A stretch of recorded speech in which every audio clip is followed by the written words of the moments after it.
king has a dream of a huge tree. Angel says, chop it down. What's this about? Daniel comes, he says, it's you. You're the tree. It's your pride. It's your ego. The tree represented King Nebuchadnezzar's pride and ego in himself. But I need you to understand today that sometimes pride doesn't look like I'm the king of the world. Sometimes pride can take the form of I'm not picking up trash because I'm better than that. Sometimes pride can take the form of being rude to fast food workers because they're fast food workers, not realizing that you once before had no job and you were complaining you were jobless. Pride can take the form of never saying sorry because you're never wrong. That's right, that's right. That's right. Pride can take the form of not forgiving that other person because that other person did this and that other person did that. And I'm on a higher moral ground, so I'm not going to stoop myself to say sorry. That's pride. That's right. It doesn't just have to be I'm king of the world with golden statues made of me with trees as high. Pride can be these small things. And if that doesn't apply to you, listen. If that doesn't apply to you, how about this? Sometimes pride looks like I complain about what the church doesn't do for me, not acknowledging that I might not be doing anything for the church. That it's the mindset, listen, it's the mindset of church, serve me, cater to me and my needs. And instead of being one unified body, we dethrone Christ as the head with complaints. Oh, service is too early. Oh, why is the service too late? Oh, why every week they're asking for my money? Listen, as long as our main concern is what we want, and what we're bothered by, we will be callous to the call of God because God calls us to others. Oh, true. That's right. Why doesn't church planning revolve around me? Church, don't you realize I have something to attend to that same day? Church, don't you realize that I have a party, I have a dinner? Why don't you elders revolve your plans around what I am doing? And that's pride. That's right. And that's pride. See, it can take different forms. I probably said, what would Jesus undo? Pride, and you thought, yeah, whatever, pride, that's true. I don't have it. But we're finding that it infects us more than we think. That's right. Amen? We're getting there. See, I'm going to say it again. As long as our main concern is self, we won't hear God's call on our lives because God calls us to others. I'll say it again because I stuttered. As long as our world revolves around self, we will never hear God's promise for our life. Because God's promise and God's call is for us to others. The gospel is not a gospel of pleasing you. The gospel is not a gospel of satisfying you. The gospel is a gospel of saving you from you.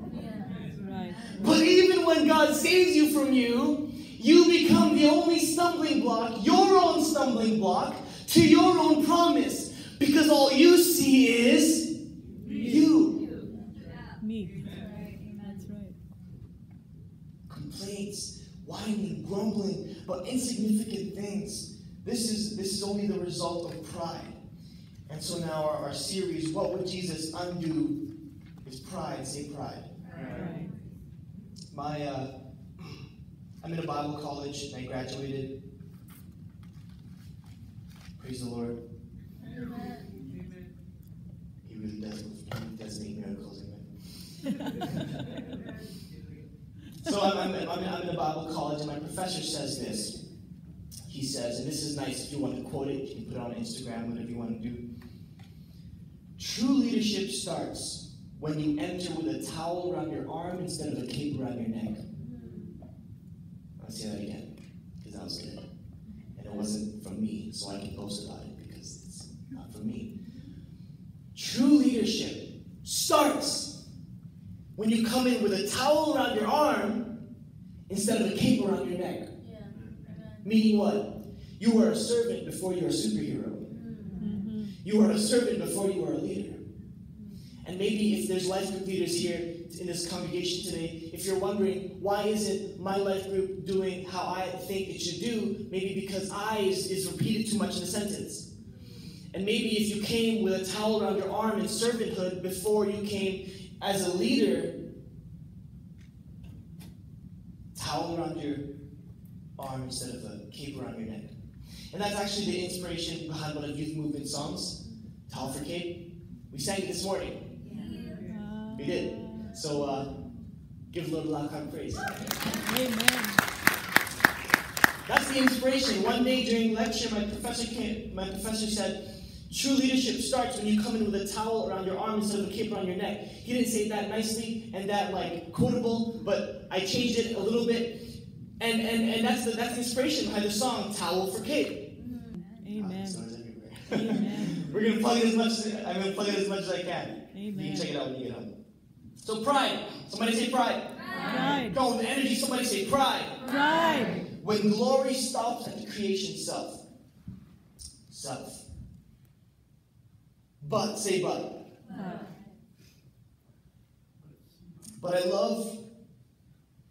love how part of the vision was that the stump of the tree remained. I'm going to read his dream again. The dream was that there was a tree, big tree, and the angel said, cut it down, but leave the stump and leave the roots. Somebody say, leave the stump and leave the roots. Leave the stump. I love how that part of the vision was that the stump of the tree had to stay and the roots of the tree had to stay. And I think this might be crucial, that the tall tree, Nebuchadnezzar, was cut down to size, but say but. Verse 15, leave his stump with its roots in the ground. See, God is not only out to cut down and destroy King Nebuchadnezzar, God was showing King Nebuchadnezzar his fault, that he could grow again the right way. He was cut down, but the stump remained. Say the stump remained. He was humbled, but humbled enough that he could what? Grow. Look, verse 34. At the end of that period, I, Nebuchadnezzar, this is the king that killed children and the women of Israel. At the end of that period, at the end of that season, because don't you know that whatever you're facing now is so that when you come out of it, you've learned something. When you come out of it, you have a testimony. Yes. If you believe me, somebody say amen. Amen. At the end of that period, I, Nebuchadnezzar, raised my eyes towards heaven, and my reason returned to me. And I blessed the Most High, and praised and honored him who lives forever. Watch this, the king of a pagan nation who did not know God. For his dominion is an everlasting dominion, and his kingdom endures from generation to generation. What does this mean for us? Sometimes we go through trials. I don't know who needs this today. Sometimes we go through struggles. Listen, sometimes we go through situations where we feel absolutely broken. Amen. Where there is no hope. There is no light. Where all seems lost. We might be cut down, but the stump remains. Follow me, because I think this will set you free. I need you to get this. I firmly believe what it says in 2 Corinthians 4, that we are afflicted in every way, but not crushed. Amen. That we are perplexed, but not despairing. Amen. That we are persecuted, but not forsaken. Amen. We may be struck down, but we are not destroyed. I need you to clap, this is for you. Amen. Satan may take away my career, but I still have my family. And as for me and my house, we will serve the Lord. Somebody make some noise, this is for you. Satan may take away my family, but I still have my faith. And as long as my faith is in Jesus, my faith will be like Jesus, risen, victorious, and more than a conqueror. And this is for you, make some noise. More than a conqueror. Say the stump remained. Say the stump remained. See, because I think we have this wrong view of who God is. That God is only out to torment the sinful. But that's not true. God is out to show us we're sinful, yes, but to catch us in a net of grace afterwards. Amen. That God is out today. Watch me. If you haven't been paying attention, this is the time you pay attention. that God is showing you and I that we are sinful, disgusting, some of the things we think of. Maybe some of you, you've thought some things that you have to step back and say, did I think that? So you might have thought some evil things or some wicked things that you have to step back and say, why do I think this way? Or maybe you've done things that afterwards you look at yourself and you say, is this who I am? Whether it's cheating on your wife and afterwards you say, is this my life? Is this who I am?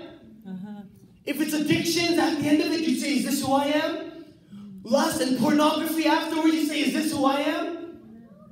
God is showing us that we are sinful, chopping down our tree of pride and ego, only to pick us up in grace afterwards and say, you could never reach me, so I reached you. You could never receive my love, so I forced it and I pushed it, and I said, Jesus, my son, you will die for them. Amen. So much so that Jesus says, if it's possible, don't let me go through this. Jesus is saying, don't let me go through this. Don't let me partake in this cup of suffering. But if it's your will, and God says, this is my will, even if it hurts me, even if it hurts like heaven, even if it hurts like hell, I'm going to do it. Why? Because he doesn't just require for us and require our life, but he breathes life back into us. He doesn't just take away things from our life to be empty, but he fills it. He doesn't just show us that we're sinful, but he shows us the solution to our sinfulness, which is not anything we could ever do. Listen. The cure for our sinfulness is no work, no worship, no prayer that we could ever do. That's right. The remedy is death, and it has been paid. Amen. The remedy for our sinfulness, the remedy for our fallen nature, is the death of someone who is spotless, and this is the gospel. The death of someone who is blameless, who has never sinned before. If you have not received Jesus yet, listen up. This is the gospel. Amen. That you could not do anything in your power to reach God. So God sent down his son to reach you. Amen. That we should be dead in our sin, but because he died first, we don't have to taste that. Amen. That we may be caught down, but our stump remains. Amen. That our roots remain. Amen.